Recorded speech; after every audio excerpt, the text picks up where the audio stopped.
Hi guys, welcome back to Behind the Bricks with me, Taufik Effendi. This time we're in Yogyakarta. Now behind me is a house designed by Studio Terasu.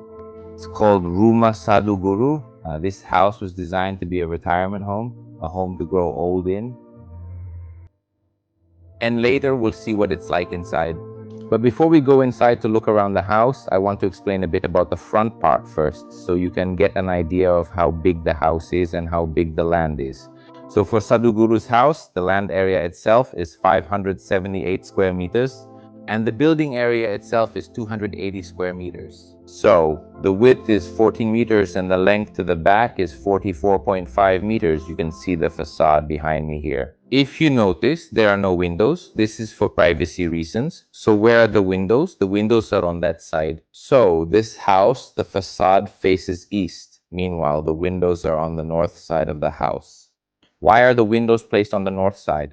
Because the view is directly towards Mount Merapi and Mount Merbabu. Later inside, I'll also show you a really nice spot to enjoy the view to the north. Okay, you can see the materials used on the facade here. It's actually quite simple. There aren't too many different materials chosen. For example, from this fence, we can see that the slats are made of solid wood, each 2 centimeters wide, 2 centimeters. Then for this part, the 2 cm solid wood is also used all the way inside on the garage door and also on the main door. So along the entire lower part of the facade, everything uses solid wood slats with a width of 2 centimeters. Then on the facade, we can see this wall with textured paint in this gray color. With the gray color, then for the roof itself, the tiles use Genteng Kodok tiles. The structure is made of wood and there is also a steel structure, and underneath it's plywood. So this is more or less what the facade looks like, and it's actually pretty simple. Okay, you're probably curious about what it's like inside, right? Let's go inside. Okay guys, now we've entered the interior area of this Sadhguru house. Before we go further inside, I want to tell you a bit about what's in the front area here. One of them is behind me, which is the side wall of this house. This uses natural stone, but it's not entirely made of natural stone. We can see here that it's also combined with kerawang, arranged randomly. This was inspired by the designs of Roma Mangun, who combined different materials. So it's applied here as the side wall. It's the same on the other side as well. Then for the carport area, it uses grass blocks. You can see it here. Then over there, there's still natural stone material. And here there's a slope garden like this. And in this area, we're immediately greeted by the terrace area, which uses exposed concrete as the material. And behind me is the door to the garage. This also uses solid wood with a folding door model, This also has a width of 2 centimeters each. This is for the slats, for the garage door. And we can also see it. Maybe from the front earlier, it wasn't too visible, friends. But once we're inside here, we can see from its shape. The building has some parts that jut in and out. We can see the second floor. It goes forward. The lower floor is set a bit back. So there's, some depth to the shape of this building. Now, if you look here, you can see it. No, actually, it's not too visible. But actually, there are 3 doors here. One is this garage door, right? Then behind me, there's another door. And over there, there's one more door. Now, this is the door leading to the main area, right? And the one over there is the door to the service area. So that's how you access it. There are a few like that from the front. But at a glance, you might not notice them because everything looks flat, right? With these wooden slats. But actually, there are 3 entrances. Okay, where should we go in first? Maybe this door here first. All right, let's go inside. Okay, guys, now we've entered through the main door. Now we're immediately greeted by a hallway that stretches to the back.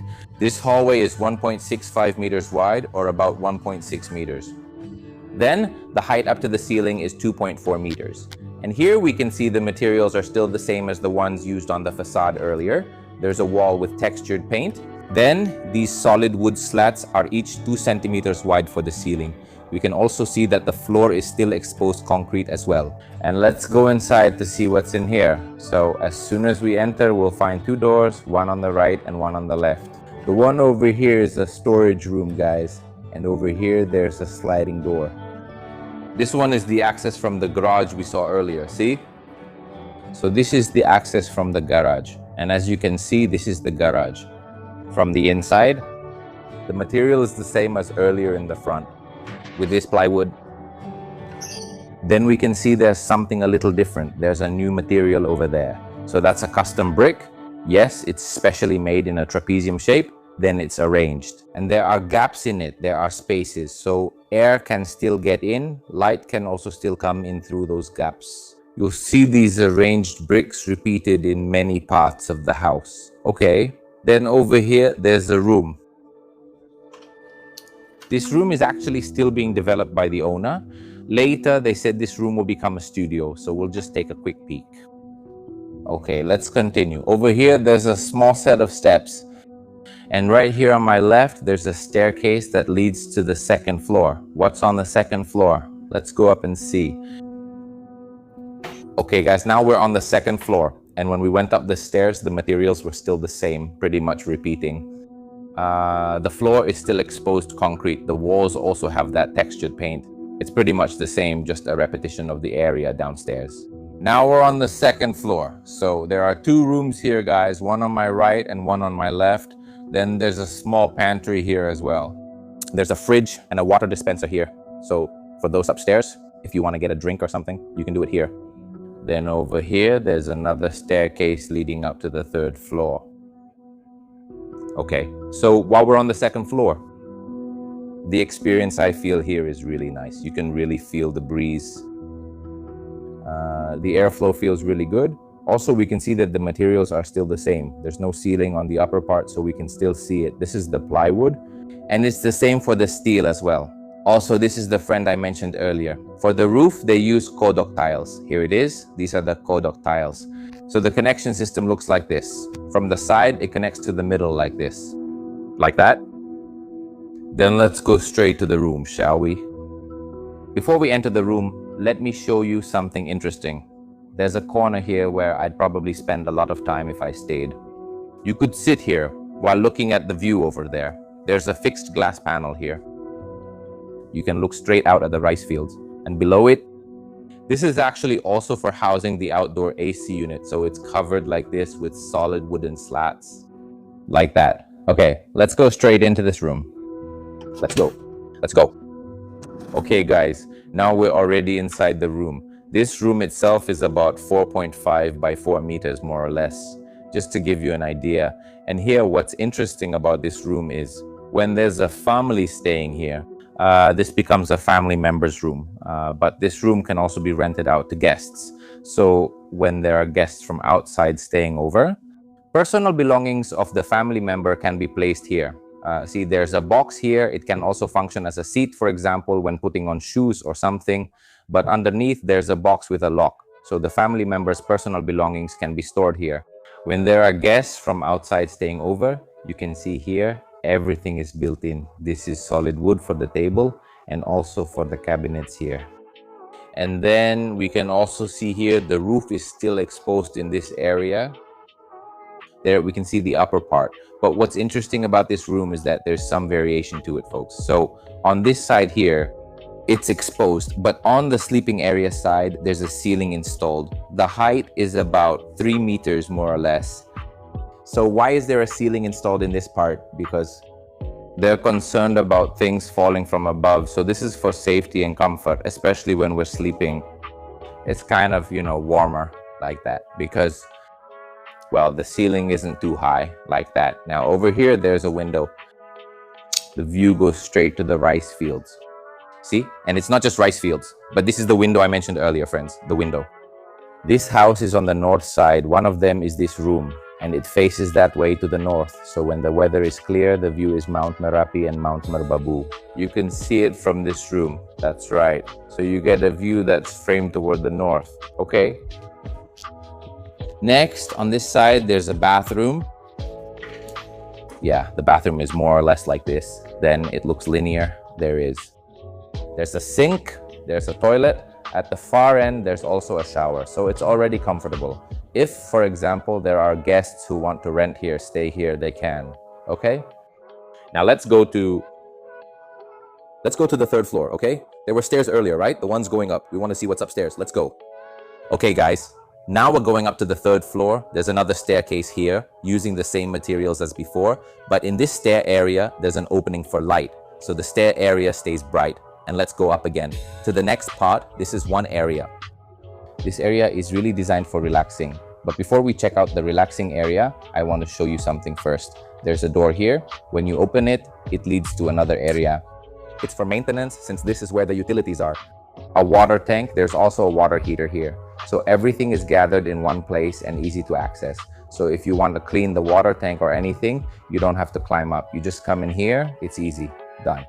And on this side is one area.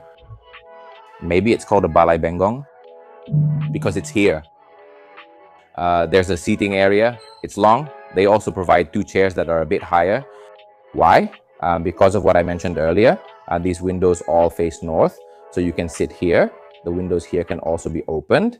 You can enjoy the fresh air, and if it's clear, the view is of Merapi and Merbabu. So this is the area. It's a relaxing area. You could say that. And it's really nice here. Seriously, let's check out other areas of this house. We've already explored some areas earlier. We haven't yet seen the living area, the kitchen, and also the bedroom. So let's go downstairs. Going down the stairs, we're back in the hallway from earlier. Now we're walking further inside. Here you can see there's a turn. This leads to the service area, so the dirty kitchen is here. The maid's living area is also here. The maid's bathroom is also here. So the service quarter is on this side, and it can also be accessed from this door. Besides the front door we saw earlier. Okay, then over here there is bricks, yes, arranged in the same pattern like what we saw earlier in the garage. Here, if you peek through, you can see a view outside, also to the side area. And over here, there's also access leading outside. Well, we can see here, there's more, yeah. These bricks are arranged here. It's the same. As we saw in the garage earlier and just now, it's the same. And actually, this view is facing the master bedroom. And there's one here.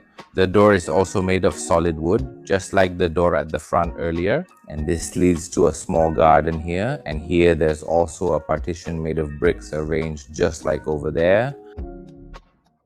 That's the garden area from the master bedroom, and it can also be accessed from there, guys. We can see there's like a small alley, a small entrance leading to the master bedroom area. So it's still separated between the public area and the more private garden area over there. Okay, now we're entering the private area for the dining and also the living area.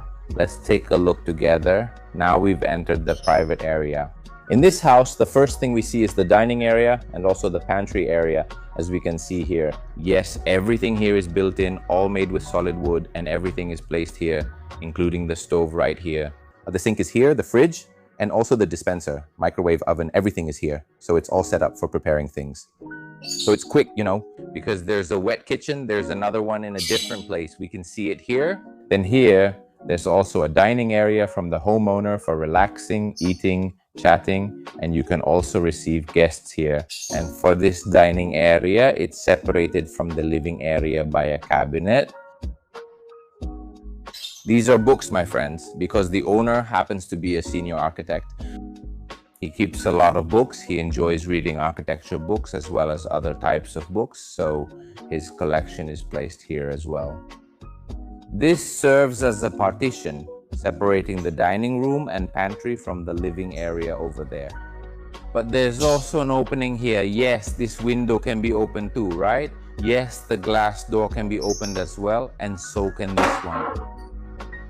When it's open, light comes in here and air also flows in, and the view is of the rice fields next to this area. Now let's move on to the living area from here. From the dining and pantry area to the living area, there's a step down like this, guys. There are 2 steps down. Why is that? Because this is actually following the contour of the land. That's the first reason. The second reason is because the owner happens to be elderly. So the purpose of this is also so they can move around, so they can exercise, you know. There's still movement inside the house. That's why we made stairs like this. Even though it's just 2 steps, there's still movement. Now this is the living area. We can see the bookshelf cabinet is still visible here. So the accent of this room is also his collection of books and CDs. There are also some decorative elements here. Then there's a sofa here, and there's also a TV here. And in the corner of the room, we can see there are two openings shaped like an L. Yes, one of them is a fixed glass panel, and this one can be opened. This is a glass door that can be opened. So if you open it, it will definitely make the room cooler because the airflow comes in here, right? But even when it's closed, light can still enter this living area. Now, to give you an idea, let me tell you the size of the dining, living, and pantry areas. So the size is 669. Wait, let me check. I kind of forgot if it's 695, 6.95 by 4 meters. Yeah, so it's about 7x4, roughly 7 meters by 4 meters. This is the size of the living room, and it's the same as the dining area I mentioned earlier. Okay, we've seen everything. Yeah, and this is still open all the way up, still exposed, so it's really tall, maybe more than 3 meters for sure. So it makes the space and the atmosphere feel more open too. And yeah, there's the spatial experience too. Since you go up and down here, it makes these two areas feel more dynamic. Okay? Now let's move on to the master bedroom area. So from the living area earlier, heading to the master bedroom, there's a slight step down. You can see here there's a small drop. Then you don't go straight into the master bedroom, but there's a room here that serves as a transition, guys. So this area is used as a lounge, also as a reading room by the homeowner. As we saw earlier in the dining area, there are a lot of book collections, and here there are still bookshelves and also the homeowner's personal collection. Now, what's interesting about this transition area is that we can see the material from earlier. The crisscrossed brick arrangement is still here on this side, and on the other side, there's the wooden lattice material. Now, on this side, this is actually a folding door, so it can be opened, and if you open it, it's really nice, especially when the weather is clear. Since this faces north, you can see Mount Merapi and Mount Merbabu from here. So you can imagine when the owner is relaxing and reading a book here. While relaxing, you get a direct view of the garden in front, and you can also see the mountains in the distance. And even when it's closed, cross ventilation still happens from both sides because everything is actually open. The top part is also still exposed, and for the bricks, you can see they're stacked all the way up. The wooden grills also go all the way to the top. So from both sides, it's the same. And from this transition area, we find a door here. This is the master bedroom of this house. Okay, let's go in. So when we first enter, we're immediately greeted by a hallway where on this side you can see it's used as a place to put shoes, a shoe rack, and there are also some personal collections here. The other side is a window, so this part of the hallway still gets light. Hold on, the lights are off, but that means there's still natural light coming into this hallway area. Then let's continue. Before we look at the sleeping area, I also want to show you that in this master bedroom, there's a prayer room. So the owner can pray here, guys. This area is really meant for worship by the homeowner. There's also a window, so light still comes in. For this prayer area, there's also a small door over here, so there's still access for air to come in.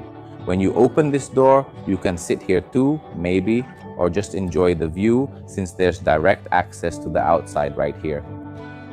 Next, here's the sleeping area. I want to show you, here it is, the sleeping area. You can see that the top of this room is still exposed. There's no ceiling, so it's really high. Then, here's the bed, and back there is the walk-in closet and also the bathroom. From this master bedroom, it's on that side, and the materials are a bit different for this master bedroom because we can see the flooring. Here they use wood look vinyl, and there's also a grill here which seems to be solid wood as well. And then on this side there's also a window. You can open this window, and then over here there's a glass door. So from the master bedroom, you can see that light comes in from all sides really, and even on this side you can open it, and this leads to a really huge terrace. Look, my God, wow.